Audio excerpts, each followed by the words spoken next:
Presidium's most recognizable and important structures. Behind me is the spectacular Relay Monument, a scale model representation of a Prothean mass relay. To your left is one of the Keepers, the enigmatic caretakers of the Citadel, working on a control panel. You may see Keepers involved in various tasks throughout all levels of the Citadel. We ask that you do not interfere with them in any way. The Keepers are essential to the smooth operation of the Citadel. Obstructing their daily work will result in harsh penalties, including incarceration and rehabilitation. I'd like to know more about the Keepers. Little is known about these peaceful servants of the Citadel, though they are essential to the operation and maintenance of the entire station. Citadel regulations protect the Keepers against interference during the performance of their tasks. Failure to comply will result in harsh penalties. Keepers can be seen in all sections of the Citadel, but are typically found in and around the tower. Any particular reason there are so many Keepers in this area? The Keepers do not communicate with other species. It is assumed, however, that the tower houses the Citadel's primary control systems. Many of the station's systems, such as navigation and life support, function automatically. It is believed the Keepers operate those systems from inside the tower's inaccessible core. The Keepers also make frequent appearances in the council chamber itself, though they appear to be just passing through on their way to some other destination. Tell me about the Citadel Tower. Housing both the council chambers and Citadel control, the tower is one of the most important buildings on the station. Access to these areas is restricted to those with the appropriate clearance.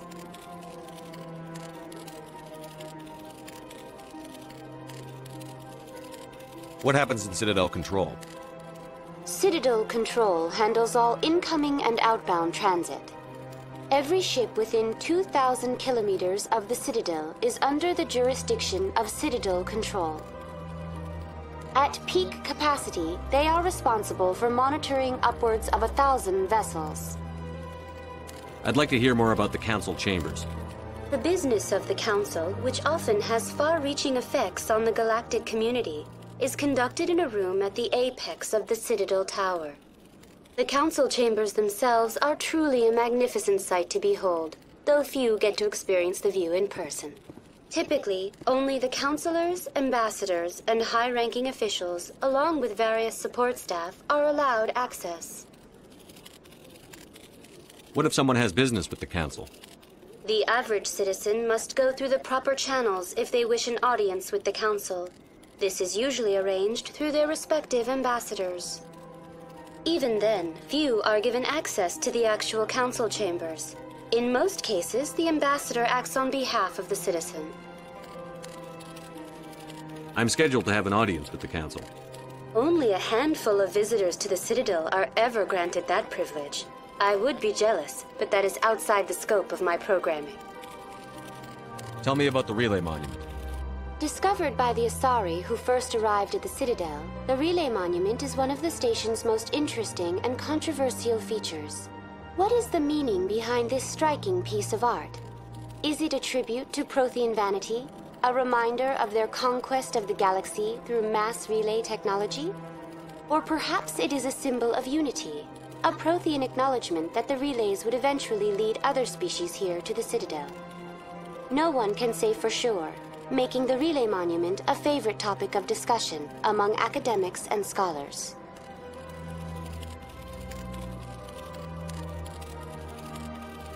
That's all for now. Thank you for using Avina. Have a pleasant day.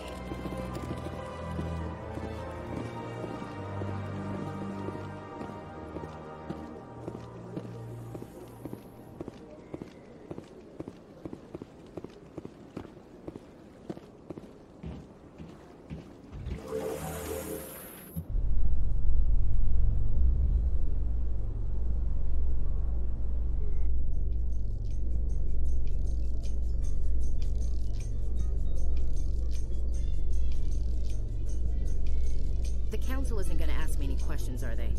I doubt it. We've made our reports. Now we just have to trust Ambassador Udina. No, we don't, sir.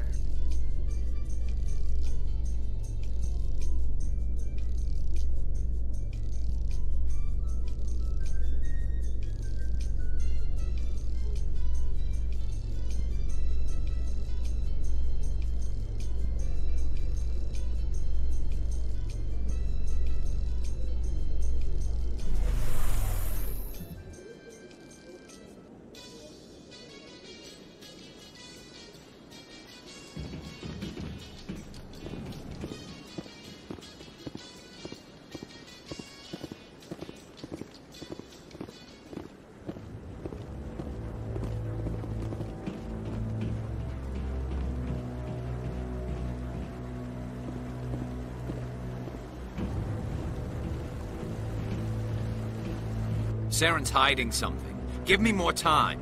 Stall them. Stall the Council? Don't be ridiculous. Your investigation is over, Garrus.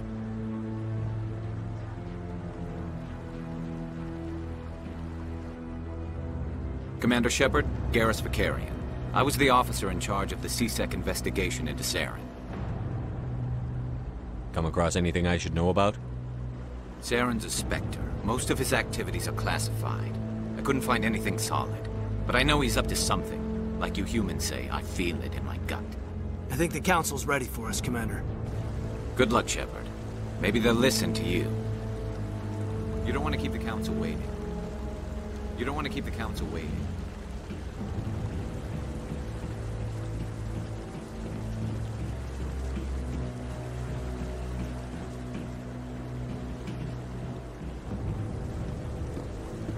What are those cherry trees? You sure have to climb a lot of stairs to reach the Council. I think that's supposed to be symbolic of their importance.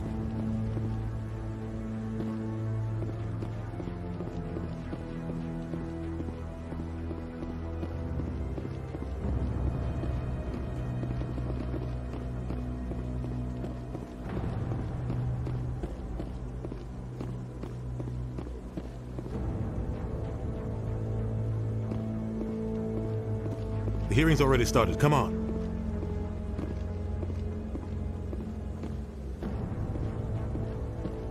The Geth attack is a matter of some concern, but there is nothing to indicate Saren was involved in any way.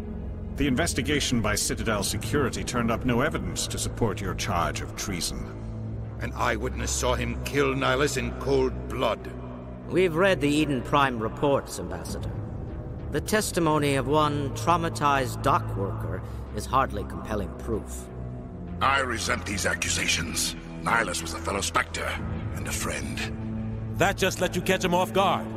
Captain Anderson, you always seem to be involved when humanity makes false charges against me. And this must be your protege, Commander Shephard. The one who let the beacon get destroyed. The mission to Eden Prime was top secret. The only way you could know about the beacon was if you were there. With Nihilus gone, his files passed on to me. I read the Eden Prime report. I was unimpressed. But what can you expect from a human? You can expect me to kill you the next time we meet. Your species needs to learn its place, Shephard. You're not ready to join the Council. You're not even ready to join the Spectres. He has no right to say that. That's not his decision. Shephard's admission into the Spectres is not the purpose of this meeting. This meeting has no purpose.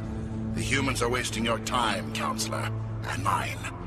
You can't hide behind the Council forever. There is still one outstanding issue. Commander Shephard's vision. It may have been triggered by the beacon. Are we allowing dreams into evidence now? How can I defend my innocence against this kind of testimony? I agree. Our judgment must be based on facts and evidence, not wild imaginings and reckless speculation. Do you have anything else to add, Commander Shephard? You've made your decision. I won't waste my breath.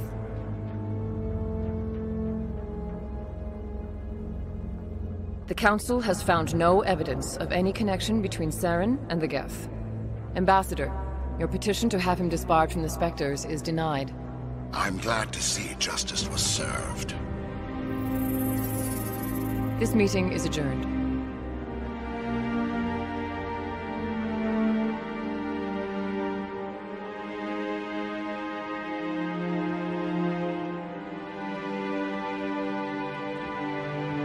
It was a mistake bringing you into that hearing, Captain. You and Saren have too much history. It made the Council question our motives. I know Saren. He's working with the Geth for one reason. To exterminate the entire human race. Every colony we have is at risk. Every world we control is in danger. Even Earth isn't safe. Tell me about this history between you and Saren. I worked with him on a mission a long time ago. Things went bad. Real bad. We shouldn't talk about this here. But I know what he's like. And he has to be stopped. We need to deal with Saren ourselves. As a Spectre, he's virtually untouchable. We need to find some way to expose him. What about Garrus, that CSEC investigator? We saw him arguing with the executor. That's right. He was asking for more time to finish his report. Seems like he was close to finding something on Saren. Any idea where we could find him? I have a contact in CSEC who can help us track Garrus down. His name is Harkin. Forget it. They suspended Harkin last month, drinking on the job. I won't waste my time with that loser. You won't have to. I don't want the Council using your past history with Saren as an excuse to ignore anything we turn up. Shephard will handle this.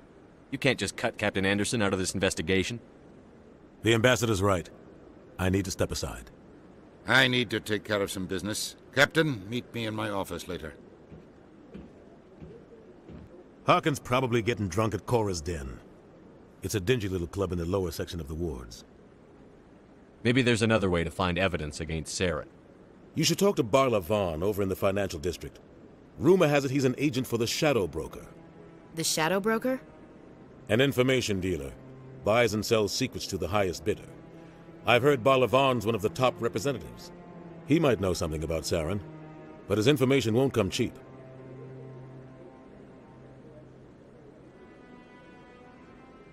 Tell me about Barla Vaughn. He specializes in moving large sums of money without leaving a paper trail. A financial genius. Doesn't do anything illegal, but he knows all the loopholes. He's got an impressive client list. Ambassadors, diplomats, specters. That's probably why the Shadow Broker uses him. Tell me more about the Shadow Broker. He's a necessary evil of galactic politics. Buying and selling information is a part of the game, and the Shadow Broker just happens to be the best player on the field. Always sells to the highest bidder. Doesn't get involved in politics, doesn't pick sides. A simple system, but it works. He's not a threat to anyone, not directly. He's just a resource we can use, or she is. Or maybe they are. Nobody really knows. You don't think much of Harkin. The guy joined CSEC about 20 years ago. He's been an embarrassment to our species ever since. Roughing up suspects in custody, bribery accusations, alcohol and drug use. The embassy used to step in when he got in trouble. But I guess enough was enough. I thought this embassy was supposed to help humans. Harkin may be human, but he's also an ass. He's had more than his share of chances. If the embassy wasn't protecting him, he would have been fired 15 years ago. CSEC is better off without him. The guy's a scumbag. He should have been cut loose a long time ago. He was one of the first human CSEC officers. Guess it would have looked bad if he got fired. A lot of backroom deals were worked out over the years to keep him on the force. Politics is a dirty business sometimes, but it looks like his time's run out. We've got enough humans in CSEC now to stop protecting him. I want to know more about the Spectres. They're not your typical government agency.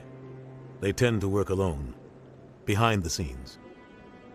They take care of problems the Council can't. It's not easy preserving peace across an entire galaxy. The Council prefers to use diplomacy and negotiation. But sometimes more extreme measures are needed. What's their command structure like? There is no command structure. Each Spectre answers directly to the Council. Sometimes they're sent on specific missions. Other times, they act on their own. They tend to operate outside the law, do whatever it takes to accomplish their goals. The Council just turns a blind eye. Spectres have a lot of power, Shephard. How do they decide who becomes a Spectre? You can't just apply to join. There's no training program. Spectres aren't made. They're born. The Council's always looking for exceptional individuals. People who can get the job done, like you. They've been watching you for years. They see something in you. They want you on their side. Nihilus was supposed to give them a final recommendation, but with him gone, things are still up in the air. They sound like shadow operatives. Everything about them is classified. We don't even know how many there are. The latest Alliance estimate puts their numbers under 100. But the Council couldn't do its job without them. They're the Citadel's top agents, the last line of defense, the final option before open war. The entire galaxy respects and fears them. If a Spectre shows up, you know something big is about to happen. What happens when a Spectre goes rogue, like Saren? It doesn't happen often. The Council is careful when they select their candidates. But when something does go wrong, there's usually only one solution. Send another Spectre to bring the rogue agent down. Our ambassador doesn't seem to get along with the Council. He's just frustrated. The Council's always preaching that we need to be part of the galactic community. But for them, it's a one-way street. They want us to expand and settle unstable regions like the Skyllian Verge and the Attican Traverse. But when we run into trouble, they don't want to help us out. Everyone knows it's only a matter of time until we get a seat on the Council. The ambassador just thinks it should happen sooner rather than later. And I agree. Who cares if we get a seat on the Council? What's the big deal? If the Council passes a ruling on an interstellar matter, we have to follow it. We don't have the fleets or political allies to defy them. Once we get a seat on the Council, we'll be able to influence those rulings, protect our own interests. No more jumping through hoops whenever we want something. Take this mess we're in now. If humanity had a seat on the Council, we'd just send the Citadel fleet out to take care of Saren and his Geth. Problem solved. I should go. Good luck, Shephard. I'll be over in the ambassador's office if you need anything else.